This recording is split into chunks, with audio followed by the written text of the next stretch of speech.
सद्गुरु रूपे श्रीराम माझे आराध्य दैवत परमप्रिय प्रियापित प्रियकणाची मात नसले जेते श्रीराम योजा तुमो षट्क्षितितले संबोधयन् सज्जनान् ग्रंथयो रचयन् पुण्यजनकं श्रीदासोदाविरं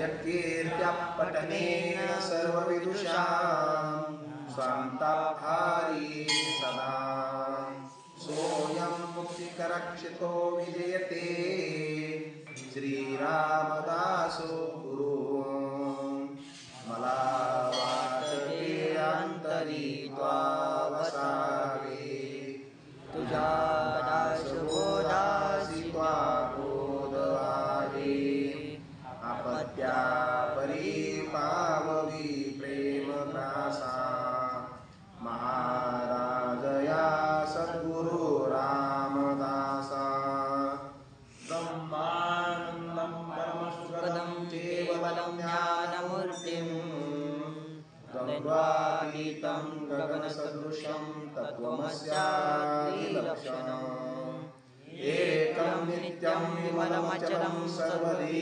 साक्षिभूतं भावातीतं त्रिगुणरहितं सद्गुरुं तं नमामि गुरुर्ब्रह्मा गुरुर्विष्णु गुरुर्देवो महेश्वरा गुरुर्साक्षात् परब्रह्म तस्मै श्री गुरवे नमः अनेन प्रियतां देवो भगवान् जानकीपति श्रीरामचन्द्र प्रवेशात्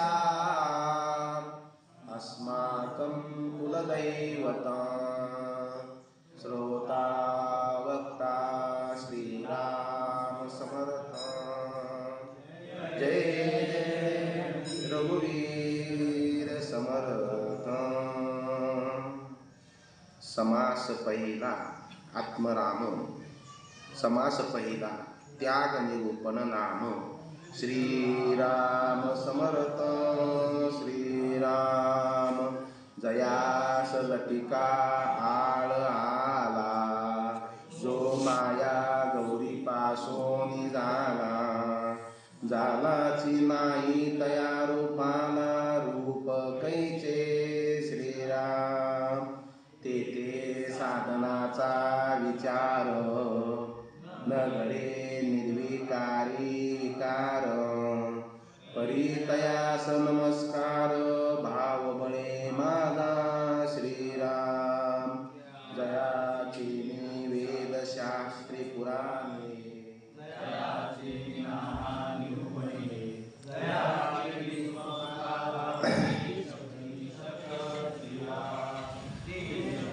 श्रीराम माझे सद्गुरु कृपेचे बळ मना माझी साठवले तुंबळ तेने बळे स्वानंद जळ हेलावू लागे श्रीराम नमस्कारी न श्रीराम जे योगियाचे निरधाम विश्रांती पावी विश्रम जये ठाई श्रीराम जो नावा रूपा वेगळा जुई माये गुण निराळा जेते जाणीवेची कळा सर्वथा नचले श्रीराम जेते भांबावला तर्क जेते पांगुळला विवेक येथे शब्दांचे कौतुक केवी घडले श्रीराम जया लागी योगी उदास वनवासी फिरती तापस नाना साधनी सायास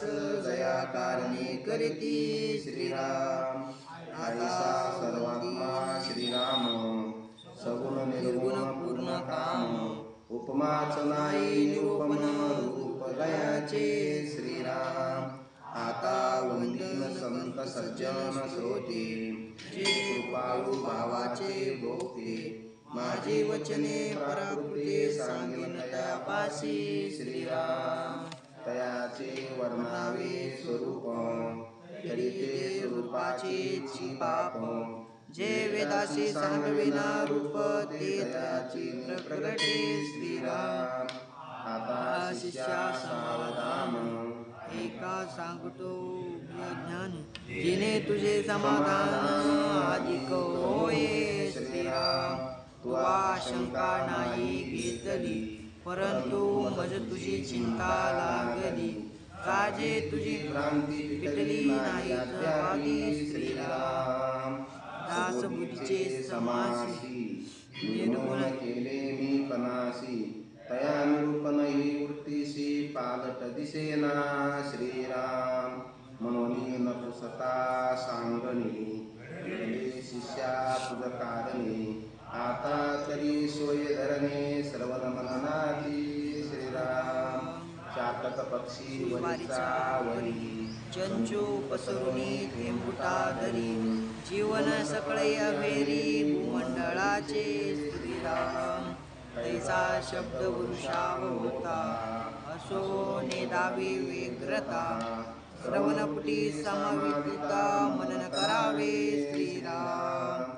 लाग वेग जाणून शब्दाचा अवांका पहावा मनाचा. शब्दातील गर्भाचा साठावा घ्यावा श्रीराम.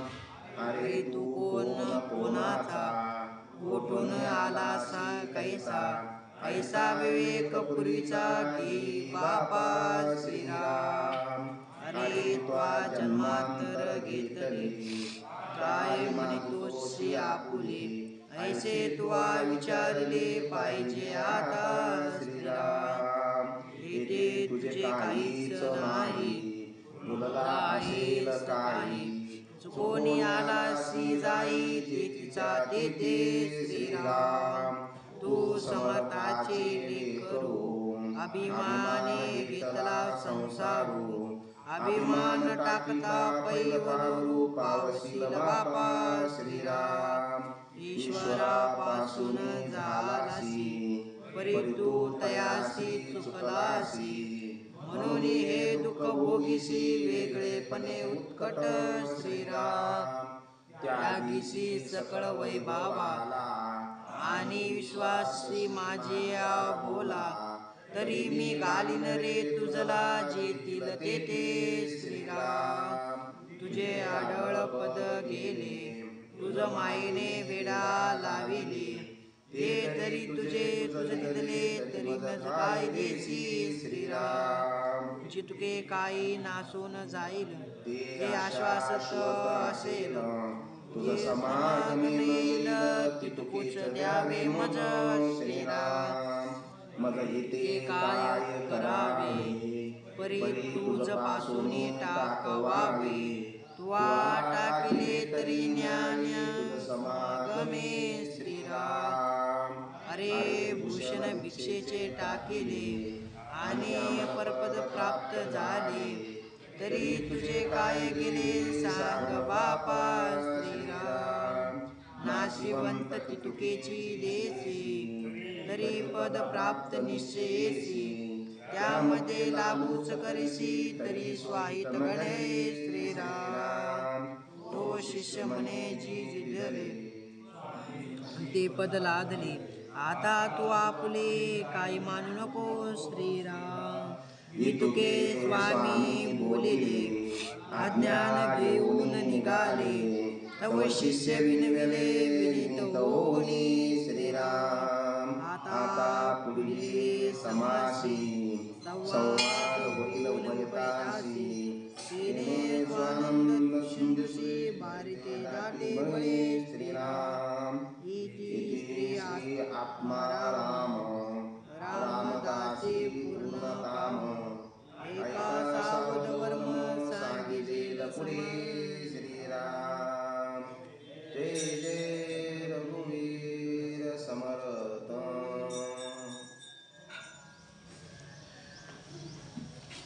श्री आत्माराम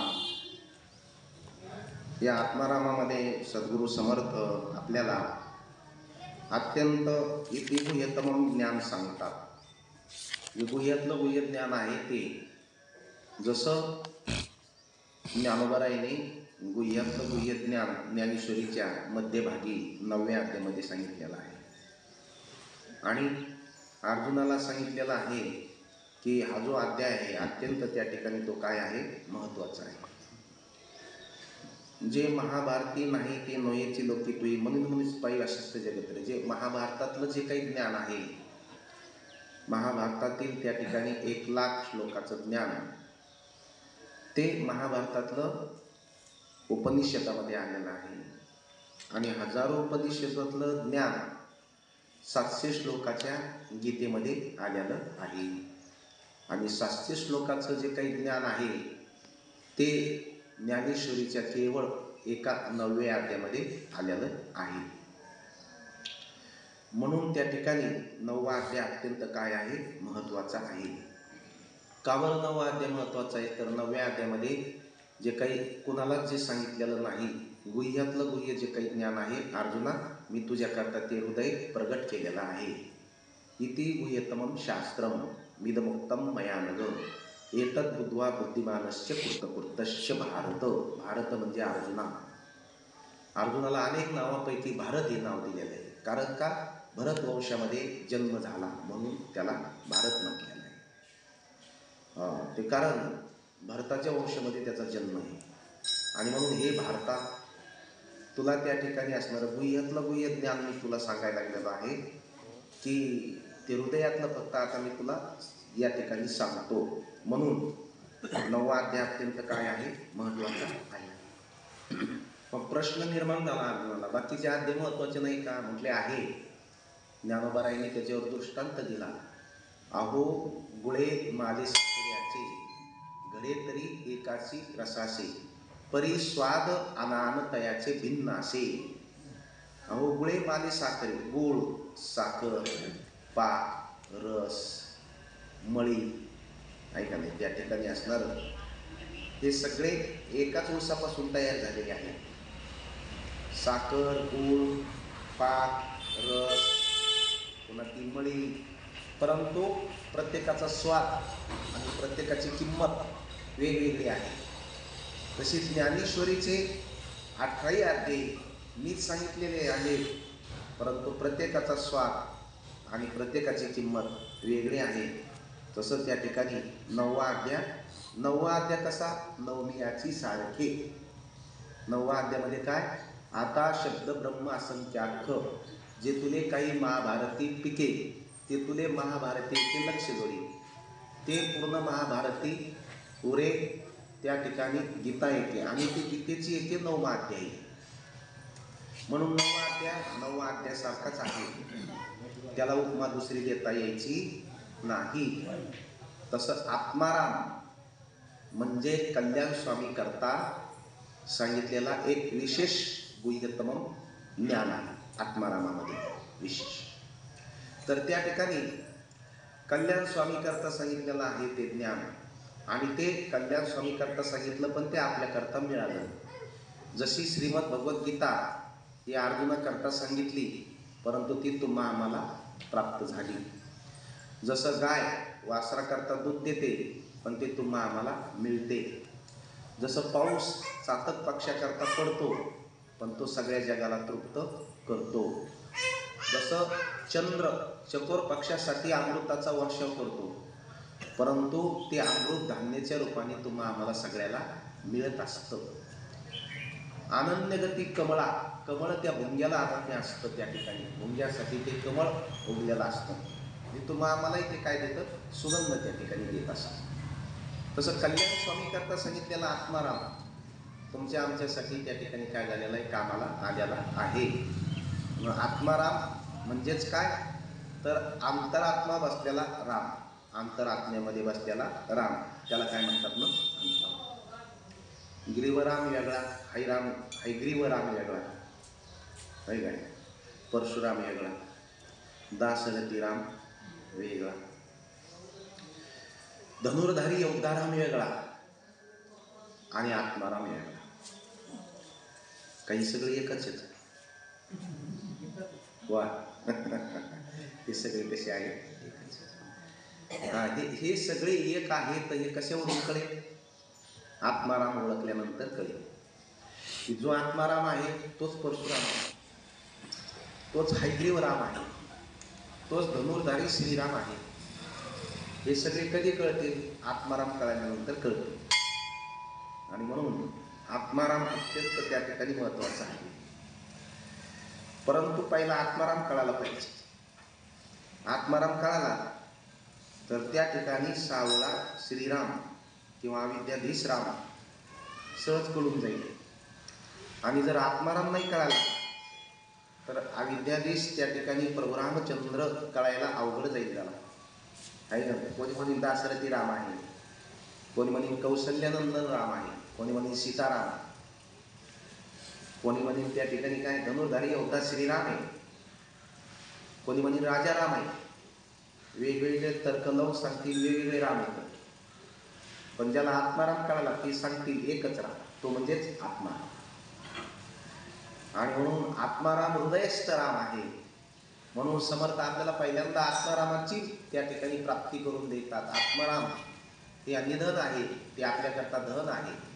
ते रामरतन धन पायो, पायोजी मोरे रामरतन धन पायो. आत्माराम धन पुढं सांगितलंय हो, दासबोध ग्रंथामध्ये सांगितलंय. आत्माराम धन यांना सापडलं की बाकीच्या धनाची काही गरज नाही. आणि म्हणून त्या ठिकाणी आत्माराम म्हणजे आपल्या अंतरात्माराम. कल्याणा तुझ्या हृदय देशी मी अमुक आयसी, ती वस्तू स्फुरे हरणीशी ती वस्तू मी गा. जे आपल्या हृदयामध्ये मी आहे अशा पद्धतीनं जे स्फुरण होतं ती वस्तू म्हणजेच मी आहे. तो राम म्हणजेच मी आहे, तो परमात्मा म्हणजेच मी आहे. आस्था हृदयामध्ये रामू तरी सर्व सुखाचा आरामू, ती भ्रंताशी कामू विषयावरी. हृदयामधल्या रामाला आराम म्हटलेला आहे. तो राम काय आहे? आराम आहे. परंतु भ्रांताशी कामू विषयावरील आपल्याला भ्रांताराम प्राप्त झालेला आहे. म्हणून आत्माराम कळायला तयार नाही. भ्रांताराम त्या ठिकाणी प्राप्त झाला म्हणून आत्माराम कळत नाही. भ्रांताराम म्हणजे काय? आपण नाही त्याला त्या ठिकाणी राम म्हणायला लागलो, नाही त्याला आराम म्हणायला लागलो, आणि नाही त्याला सुखकार त्या ठिकाणी म्हणायला लागलो. शरीर कधीच आराम देणार नाही, त्याला आपण त्या ठिकाणी शाश्वत म्हणायला लागलो. रामाची पदवी त्याला द्यायला लागलो. विषय अत्यंत नाशिवंत येतं महाराज, अत्यंत त्या ठिकाणी असणारे, त्याच्यामध्ये काहीच फोलकट येत ते, परंतु त्या विषयावरती सुखाकार बुद्धी आपली झालेली. आणि हो, फलकट असणाऱ्या त्या ठिकाणी विषयाला आपण आत्माराम म्हणायला लागलेले, आणि त्याच्यावरती अत्यंत सुरुचीने आपण प्रेम करायला लागलेले आहेत, आवडीनं प्रेम करायला लागलेले आहेत. त्या विषयामध्ये जर कोणी आडवं आलं तर आपल्याला त्या ठिकाणी अत्यंत दुःख होतं महाराज. जैसी भ्रमर कळिका ढापुती, आपलं ते काय सांगितलेलं आहे, तो भ्रमर भेदी कोडे भलतेशे काष्ट कोरडे परी कळिके माझी सापडे कोवळिया. तो जो काही भ्रमर असतो अत्यंत ताकदवान येतो. एखाद्या सागाच्या लाकडाला जरी तो भ्रमर लागला तर त्याचं पीठ करून टाकतो. पण तोच भ्रमर फुलावरती बसल्यानंतर आणि एवढा हळुवारपणाने बसतो की त्या माझ्या फुलाची एखादी ती पाकळी चंबेल, त्याच्यातली काही असणारे जे काही तंतू असतो फुलाचा दोरा, त्यालाही धक्का लागू देत नाही, कारण फुलाबद्दल त्याच्या मनामध्ये काय असतं? प्रेम असतं, अत्यंत नाजूकपणाने. आणि त्या कमळाच्या फुलावर सुगंध सेवन करत असताना ते फुल मिटून जातं. संध्याकाळच्या टायमाला, सूर्यमावळाच्या टायमाला ते मिटून जातं. तो भ्रमर त्या फुलामध्ये गुंतून पडतो, त्याला हवा मिळत नाही, तो गुद मारायला लागतो. माऊली त्याला म्हणतात, भल्या माणसा ताकद भरपूर तुझ्यामध्ये, त्या पाकळीचं छेदन करून बाहेर ये, सागाचं लाकड कोरणार आहेस तू. ते माऊलीला म्हणतं, कसं छेदन करू? माझी नाजूक पाकळी आहे ना ती, तिचं छेदन कसं करू? आणि मी जर त्या पाकळीचं छेदन करून केलं तर मला उद्या कोण आहे, मला उद्या मी कोणावर बसू, असं त्याला काय राहतो? मोह राहतो. आणि मग ते भ्रमर, तो भुंगा त्या फुलामध्ये गुंततो, हवा मिळत नाही, गुदमरतो. त्याला वाटतं होईल सकाळ बघू, पण माझ्या फुलाच्या पाकळीला ये कुचंबील म्हणून ये शंका ज्ञानोदाराच्या सुंदर ओव्या येतात. ती पाकळी कुचंबेल, तिला दुःख होईल, म्हणून आपल्या पायाचं नख देखील तिला लागू देत नाही. कुणाला? बोलत चला हा, पाकळीला नख देखील लागू देत नाही, तिला इजा देखील होऊ देत नाही. कुणाला? बोलत चला पाकळीला. तिला अजिबात दुःख होऊ देत नाही. कुणाला? पाकळीला. इकडं लय उकळ्या, यांच्या 2 पाकळ्या झालेल्या आहेत. पण एक पाकळी नाही राहिली जवळ. पाकळीला दुःख होऊ देत नाही. मनामध्ये विचार करतो आता सूर्योदय होईल आणि सूर्यविकासिनी जो काही फुल आहे ते फुल उमलन आणि त्या ठिकाणी असणारं ते फुल उमलल्यानंतर मी बाहेर गेलो. प्रकार असा होतो. रात्र होती, मरणमत्त झालेला हत्ती त्या सरोवरावर पाणी प्यायला येतो. ते फुलाचं कमळाचं झाड त्या ठिकाणी तो बघतो. तो हत्ती जातो, त्या सोंडेने असणारं ते फुल त्या ठिकाणी ते तोडून घेतो. ते फुल त्या ठिकाणी तो लिलेने, तो फुल त्या ठिकाणी लिलेने ते फुल काय करत असतं, तो झेलीत असतं. झलता झलता खाली त्या ठिकाणी ते हत्ती ते फुलाला खाली